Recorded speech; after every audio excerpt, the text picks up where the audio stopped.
Hello students, good morning.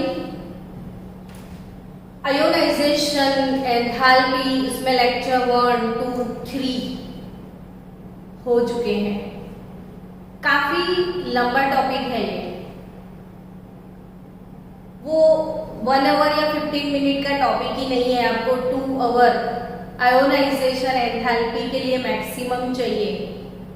अब ये तो थियरी पोर्शन खत्म हुआ ना, उसके रिलेटेड एमसीक्यू भी तो आपको सॉल्व करने हैं अभी। तो आज वो सारे एमसीक्यू शीट में भेजने वाली हूँ जो आयोनाइजेशन एंथैल्पी और आयोनिक रेडियस और एटॉमिक रेडियस बेस्ड होंगे, जो आपको फटाफट से सॉल्व करके मुझे भेजने हैं। अब आयोनाइजेशन एंथैल्पी बेस्ड एक क्वेश्चन मैंने यहाँ पे लिख के रखा है कि the first ionization enthalpy of the element sodium, magnesium, silicon. Sodium का 496 किलो जूल पर मोल, मैग्नीशियम का अगर 737 किलो जूल पर मोल है, सिलिकॉन का 786 है, तो एल्यूमिनियम का कितना हो सकता है? एल्यूमिनियम का 575 होगा या 760 किलो जूल पर मोल हो सकता है? गिव मी आंसर फास्ट कि भाई एल्यूमिनियम का क्या हो सकता है आंसर। आंसर 575। लेट्स सी कि वो क्या हो सकता है। अब इस क्वेश्चन के लिए सबसे पहले तो ये सोचो कि क्या इनके बीच में कोई रिलेशन है क्या? तो यहाँ पे yes, it is third period, it is our third period. Nathalal master ने अलीगढ़ स्टेशन पर सड़ेले केले आरोगे। देखो यहाँ पे पोएम कितनी काम में आ रही है, यानी आपको ये जो नेमोनिक्स मैंने जो छोटे छोटे पोएम सिखाए हैं, तो पूरा पीरियोडिक टेबल आपको पोएम थ्रू ही याद करना है, क्योंकि जितने अच्छे आपके पोएम उतना अच्छा आप फास्ट सोच पाओगे कि ये एक सेम पीरियड में है या वो सेम ग्रुप में है। और अब तो आपको पता चल गया होगा कि what is the importance of periodic table. ये जो सारे क्वेश्चन है वो सेम पीरियड में, सारे जो प्रॉपर्टीज है वो सेम पीरियड में चेंज होते हैं, सेम ग्रुप में भी चेंज होते हैं, तो वो पीरियोडिक फंक्शन है। सो उनको सॉल्व करने के लिए पीरियड कौन सा है, ग्रुप कौन सा है, वो जब तक नहीं समझ में आता तब तक आप क्वेश्चन सॉल्व नहीं कर पाओगे। यहाँ जैसे ये क्वेश्चन है, तो सबसे पहले अगर आपके पास पोएम है तो आपको ये पता चल जाता है कि ये जितने भी एलिमेंट्स हैं वो सेम पीरियड के एलिमेंट हैं। अब सेम पीरियड में लेफ्ट टू राइट जब मूव होते हैं तो साइज डिक्रीज होता है ना? लेफ्ट टू राइट मूव होते हैं तो साइज डिक्रीज होता है। अब साइज डिक्रीज होता है तो अट्रैक्शन इंक्रीज होता है। तो आप समझ सकते हो कि इसमें से अगर लेफ्ट टू राइट मूव हो गए तो आयोनाइजेशन एंथैल्पी इंक्रीज होगा। आयोनाइजेशन एंथैल्पी इंक्रीज होगा, यानी सोडियम से ज्यादा मैग्नीशियम का होगा, मैग्नीशियम से ज्यादा एल्यूमिनियम का, एल्यूमिनियम से ज्यादा सिलिकॉन का हो सकता है। जो सोडियम अगर 496 है तो ऑब्वियसली ये 737 है, तो बट ऑब्वियस ये 786 है। तो आप ऐसा ही सोच सकते हो ना कि वो ग्रेजुअली इंक्रीज हो रहा है, यानी आपके मन में आंसर आ ही जाता है कि यस 760 यहाँ पे हो सकता है। लेकिन जल्दी डिसीजन लेने से पहले सोचना है पीरियड में कोई एक्सेप्शन तो नहीं है उसमें। जैसे आपको पता है ली, बे, ब, क, न, फ, ये अपना सेकेंड पीरियड। तो सेकेंड पीरियड की आयोनाइजेशन एंथैल्पी की बात करें तो यहाँ पे बेरिलियम और बोरोन के बीच में एक्सेप्शन था, नाइट्रोजन और ऑक्सीजन के बीच में एक्सेप्शन था। तो नाइट्रोजन कौन से ग्रुप में है? 15th ग्रुप में। ऑक्सीजन कौन से ग्रुप में है? 16। तो 15 ग्रुप न, नाना पाटेकर, ऐश्वर्या, सब भिखारी, ओ एस से टी को। तो यहाँ पे बच्चों एक्सेप्शन पूरे ग्रुप में है, नहीं कि खाली एन और ओ में। यहाँ पे समझना हर एक ग्रुप में ये वाला एक्सेप्शन है, नॉट ओनली इन नाइट्रोजन और oxygen but also in phosphorus and sulphur. तो यहाँ से ये पक्के से याद रखना, also in phosphorus and sulphur, also in arsenic and selenium. So वैसे ही ये बेरिलियम तो BeMg का सरबारा पोएम कितनी काम में आ रही है देखो, सेकेंड ग्रुप BeMg का सरबारा। और 13 वाला बाल गए इंडियन तेल से। अगर बेरिलियम ग्रेटर देन बोरोन है तो मैग्नीशियम ग्रेटर देन एल्यूमिनियम होना चाहिए। मैग्नीशियम ग्रेटर देन एल्यूमिनियम होना चाहिए। अगर यहाँ पे मैग्नीशियम का और एल्यूमिनियम का, मैग्नीशियम ने आपने लिख दिया 737, एल्यूमिनियम का आपने लिख दिया 760, तो ये तो सीन ऐसा हो गया। एक्चुअली होना क्या चाहिए? Mg ग्रेटर देन Al होना चाहिए। तो यहाँ पे 760 नहीं 575 आना चाहिए ताकि Mg ग्रेटर देन Al हो जाए। तो स्टूडेंट्स आंसर हमारा यहाँ पे क्या आता है? 575। अब क्वेश्चन होगा भाई क्यों वो समझा, तो समझते हैं। सबका कॉन्फ़िगरेशन लिखना है, sodium, magnesium, silicon, magnesium, aluminium, फिर सिलिकॉन। तो यहाँ पे कॉन्फ़िगरेशन है neon 3s1, neon 3s2, neon 3s2, 3p1। Configuration भी पावरफुल होना चाहिए। बार बार आप कॉन्फ़िगरेशन के वीडियो देखो, नहीं समझ में आता है तो क्वेश्चन पूछो, हम रिवाइज करवाएंगे, लेकिन कॉन्फ़िगरेशन पक्के से लर्न कर लो आप कि sodium NS1, magnesium 3s2, aluminium 3s2, 3p1। अब ये सोचो कि फर्स्ट आयोनाइजेशन एंथैल्पी है तो पहला इलेक्ट्रॉन आपको रिमूव करना है। अब इसका फर्स्ट इलेक्ट्रॉन 3s में है और इसका फर्स्ट इलेक्ट्रॉन 3p में है, यानी मैग्नीशियम का इलेक्ट्रॉन आपको 3s से रिमूव करना है, एल्यूमिनियम का इलेक्ट्रॉन आपको 3p से रिमूव करना है। तो इन दोनों में से किसका इलेक्ट्रॉन जल्दी से चला जाएगा, इजीली रिमूव कौन होगा?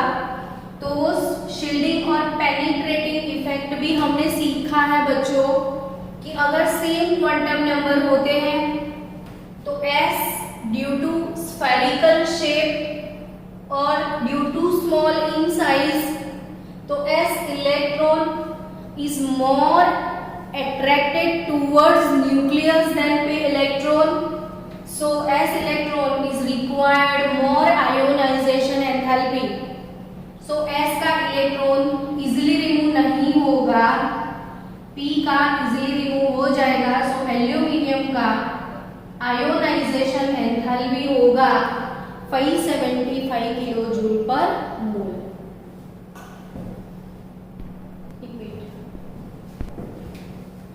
स्टूडेंट्स, आज थोड़े बहुत एमसीक्यू सॉल्व करने का मूड है।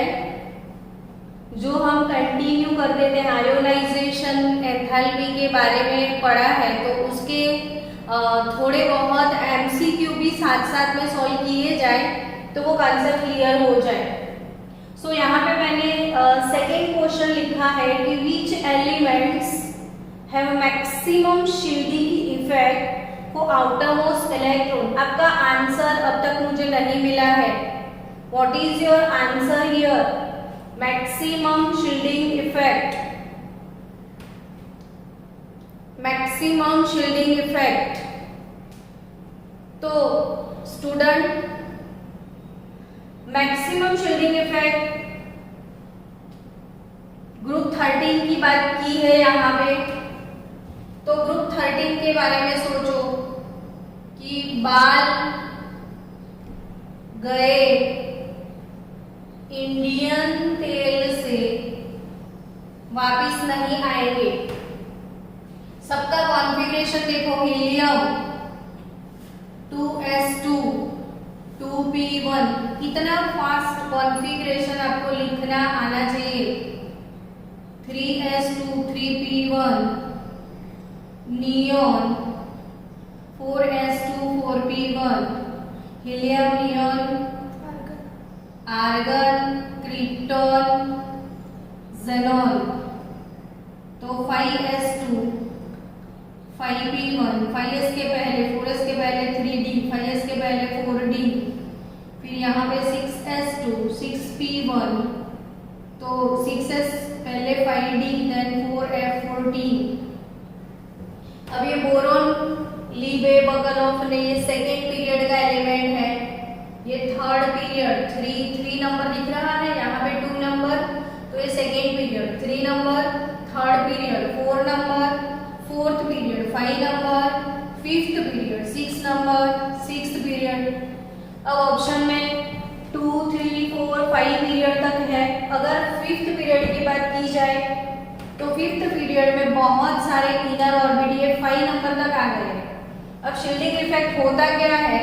तो ये न्यूक्लियस, फिर ये first period, second period, third period, fourth period और फिफ्थ पीरियड का इलेक्ट्रॉन है यहाँ पे। तो बीच में जितने भी इनर शेल है इन सबके बहुत सारे इलेक्ट्रॉन बीच में आ गए। जब बहुत सारे इलेक्ट्रॉन बीच में आते हैं तो इन दोनों के बीच का जो अट्रैक्शन है वो डिक्रीज हो जाता है। मेरा जो कल का लेक्चर था ना, उसमें सबसे पहले मैंने फिर से आपको स्क्रीनिंग इफेक्ट पूरा एक्सप्लेन किया है कि जो न्यूक्लियस और आउटर मोस्ट इलेक्ट्रॉन के बीच में जो फुल्ली फिल्ड ऑर्बिटल के इलेक्ट्रॉन्स है वो शील्डिंग यानी यहाँ पे स्क्रीन प्रोवाइड करते हैं इन दोनों के बीच पे, that is called shielding effect. तो बट ऑब्वियस है ना, फिफ्थ पीरियड में बहुत सारे ऑर्बिटल्स हैं और बहुत सारे ऑर्बिटल है, तो इसलिए मैक्सिमम शील्डिंग आपको 2 3 4 नहीं फिफ्थ पीरियड में मिलेगा। तो आपका आंसर यहाँ पे होगा ग्रुप नंबर 13 के साथ पीरियड नंबर 5। चलो आपको और एक क्वेश्चन यहाँ पे सॉल्व करना है, वो क्वेश्चन आप सॉल्व करो। अगर ऐसा क्वेश्चन आएगा कि विच electronic configuration shows a large jump between IE2 and IE3। अब एक बात बोलनी है मुझे आपसे कि हम बात करें फर्स्ट ग्रुप एलिमेंट की। कौन से एलिमेंट की? ग्रुप फर्स्ट ग्रुप एलिमेंट का जनरल कॉन्फ़िगरेशन। अब तो I think first group completely याद हो गया होगा। ली ना की रब से फरियाद। फर्स्ट ग्रुप क्या है? ली ना की रब से फरियाद। मैं ये बार बार इसीलिए लिखती हूँ हमेशा, ताकि जितनी बार आप ये सुनो आपको प्रिपेयर हो जाए। इसलिए तो मैं बोलती हूँ कि आप घर पे इसको फ्रिक्वेंटली रिवाइज करा करो, बहुत ही ज्यादा यूज टू हो जाना चाहिए पीरियोडिक टेबल। फर्स्ट ग्रुप लीना की रब से फरियाद। अब इनका कॉन्फ़िगरेशन देखो, हीलियम, नियोन, आर्गन, क्रिप्टन, ये 2s1, ये 3s1, यहाँ पे argon 4s1, helium, neon, argon के बाद krypton 5s1, argon, krypton, xenon 6s1। I think सबका कॉन्फ़िगरेशन देखो।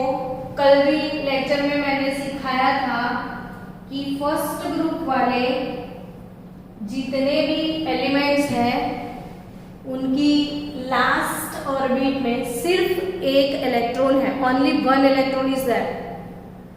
सबकी टेंडेंसी क्या है, तो सबको इनर्ट बनना है। सबकी टेंडेंसी है कि मैं भी काश कोई आए और मेरा एक इलेक्ट्रॉन ले जाए। मैंने कल सिखाया था कि दे आर हाईली रिएक्टिव, वो इतने रिएक्टिव है, इतने, आपने सुना होगा ना कल का न्यूज। कल का न्यूज आपको पता है कि अमोनियम नाइट्रेट ब्लास्ट हुआ और कितना बड़ा धमाका हो गया और कितने सारे लोग मर गए। यानी ये जो केमिकल्स है वो जो अनस्टेबल होते हैं वो काफी एक्सप्लोजिव होते हैं। वैसे ही ये सोडियम की बात करें या लिथियम की बात करें, आपको पता है ये एलिमेंट्स इतने एक्सप्लोजिव है कि उनको बाहर खुला नहीं छोड़ सकते। ये आपको पता है केरोसिन में स्टोर करते हैं इनको। ये मेटल केरोसिन में स्टोर करनी पड़ती है। क्यों केरोसिन में? तो वो केरोसिन के अंदर रहेगी तो एयर या वाटर के कांटेक्ट से बच जाएगी।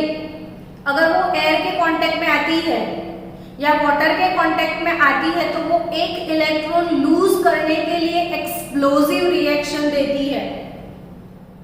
बहुत बड़ा ब्लास्ट होता है, आग लग जाती है एक इलेक्ट्रॉन लूज करने में, यानी वो बहुत ही जल्दी से इलेक्ट्रॉन लूज करते हैं। कौन? फर्स्ट ग्रुप वाले। अब सोचो, ध्यान से सोचना कि जब मैंने फर्स्ट इलेक्ट्रॉन लूज किया तो उसके लिए जो एनर्जी एब्जॉर्ब करी उसको मुझे बोलना है first ionization enthalpy, which is very low for first group. पूरे पीरियोडिक टेबल में लोएस्ट आयोनाइजेशन एंथैल्पी अगर किसी का है तो वो फर्स्ट ग्रुप का है। अब फर्स्ट ग्रुप ने एक इलेक्ट्रॉन लूज कर दिया, उसके बाद कॉन्फ़िगरेशन क्या होगा सोचो।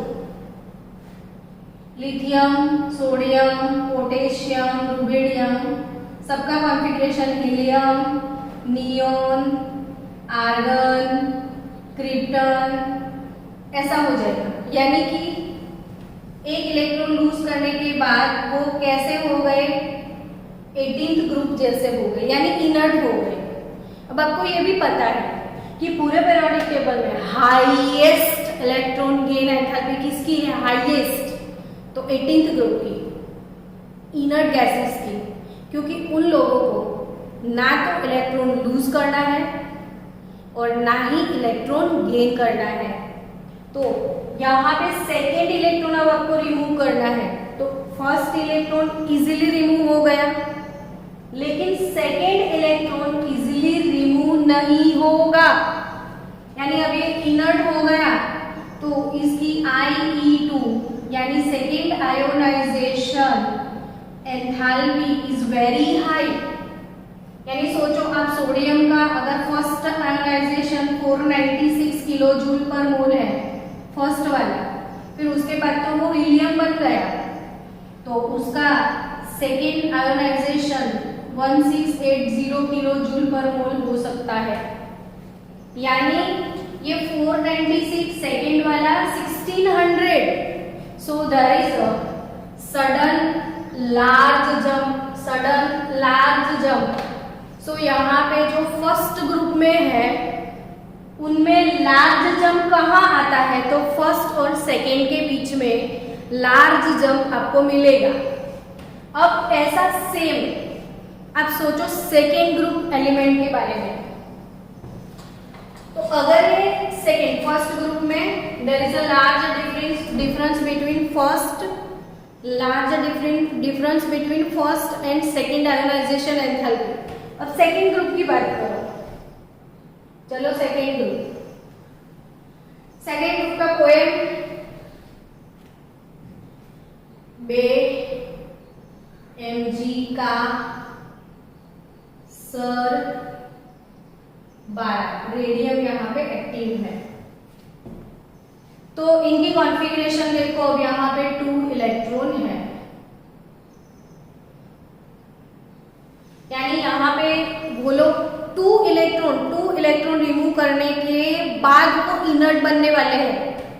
तो इनको कैसा होगा, first ionization enthalpy, second ionisation enthalpy और third ionization enthalpy. First electron s का गया अगर, तो दूसरा भी बहुत जल्दी चला जाएगा, यानी ये दोनों फर्स्ट और सेकेंड आयोनाइजेशन एंथैल्पी कम होगी। यानी फर्स्ट अगर 490 है तो सेकेंड में भी 520, तो थर्ड अगेन 2000 जितना हो जाएगा। क्यों बच्चों 1680 जितना क्यों हो जाएगा, ये इतना ज्यादा क्यों? तो कि भाई फर्स्ट गया सेकेंड गया, फिर वो अगेन इनर्ट हो गया। तो सेकेंड और थर्ड के बीच में there is a sudden large jump. तो यहाँ पे सेकेंड और थर्ड के बीच में लार्ज जंप क्रिएट होने वाला है। अब what is our question here? तो which electronic configuration shows a sudden large jump between IE2 and IE3? Second और थर्ड आयोनाइजेशन एंथैल्पी के बीच में लार्ज जंप किसमें है? तो बट ऑब्वियस सेकेंड और थर्ड के बीच में large jump second group element में है। यहाँ पे कोई कॉन्फ़िगरेशन है कि जो सेकेंड ग्रुप एलिमेंट का हो? तो 1s2 2s2 2p6 ये हो गया हीलियम। हीलियम के बाद 3s2 यानी ये मैग्नीशियम है। ये 2s2 2p1 ये 13 ग्रुप का है। ये 3s2 3p2 ये 14th ग्रुप का है। ये 15th ग्रुप का है और ये सेकेंड ग्रुप का कॉन्फ़िगरेशन है। तो IE2 और IE3 के बीच में लार्ज जंप सेकेंड ग्रुप में होगा। So our answer is B here. हमारा आंसर क्या होगा? यहाँ पे बी होगा, 1s2 2s2 2p6 3s2। चलो, ionic radii in angstrom of n-3 O-2 F- R respectively JEE में 2015 का ये क्वेश्चन है। अब अगर एंगस्ट्रॉम ऐसे रेडियस दिया है तो आपके मन में इमोशन आ जाएंगे, अरे मैडम हमको ये सब वैल्यूज सबके लिए याद करना है। बहुत लोग ऐसा ही बोलेंगे कि ये इतने सारे वैल्यूज हमको लर्न करने पड़ेंगे। तो नहीं, वैल्यूज लर्न करने की कोई ज़रूरत नहीं है, हमको ट्रेंड से पता चलता है। तो ऐसे क्वेश्चन कैसे सॉल्व करोगे?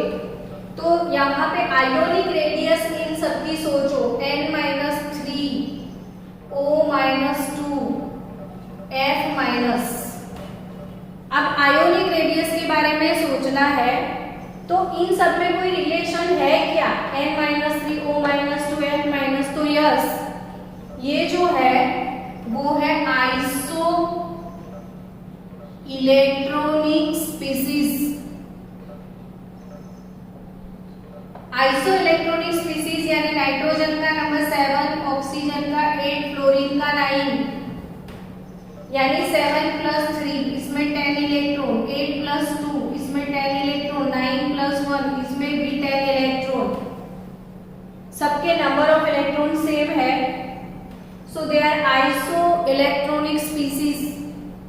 अब ये आइसो इलेक्ट्रॉनिक स्पीसीज है अगर, तो सिखाया था मैंने कि आइसो इलेक्ट्रॉनिक स्पीसीज में जितना पॉजिटिव चार्ज इंक्रीज होता है, पॉजिटिव चार्ज इंक्रीज होता है तो रेडियाई डिक्रीज होता है।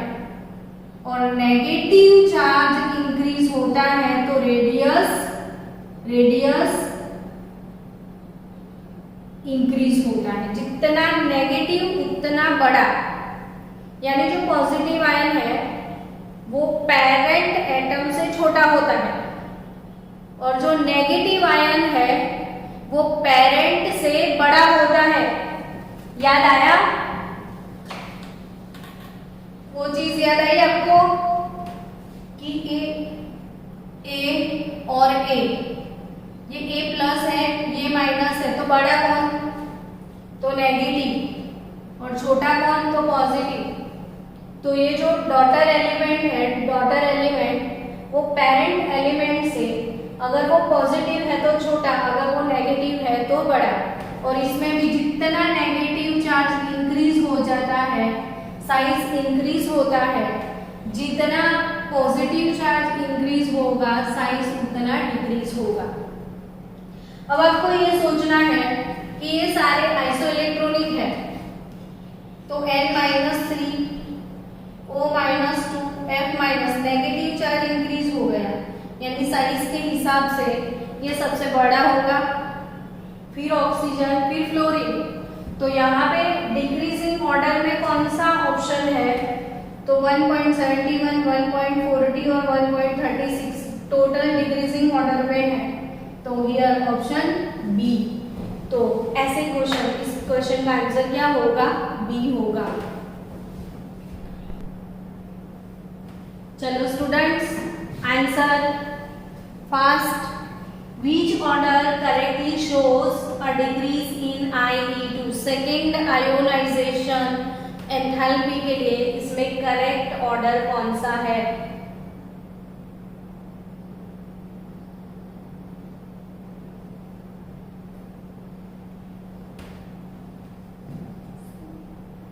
सी, CNOF।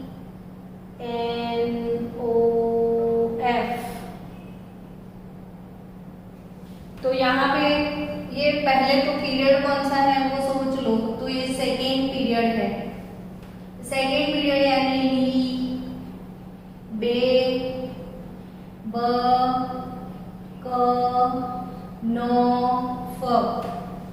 सेकेंड पीरियड में आयोनाइजेशन एंथैल्पी का ऑर्डर ली, बे, ब, क, नो, फ, ने, और एक्सेप्शन एन और ओ का और बेरिलियम और बोरोन का। लेकिन ये फर्स्ट आयोनाइजेशन के लिए ऑर्डर है। और अगर बात की जाए सेकेंड आयोनाइजेशन की, सेकेंड आयोनाइजेशन एंथैल्पी, तो इसमें कोई एक्सेप्शन नहीं रहेगा, जो ऑर्डर रेगुलर है वो ही ट्रेंड फॉलो होगा।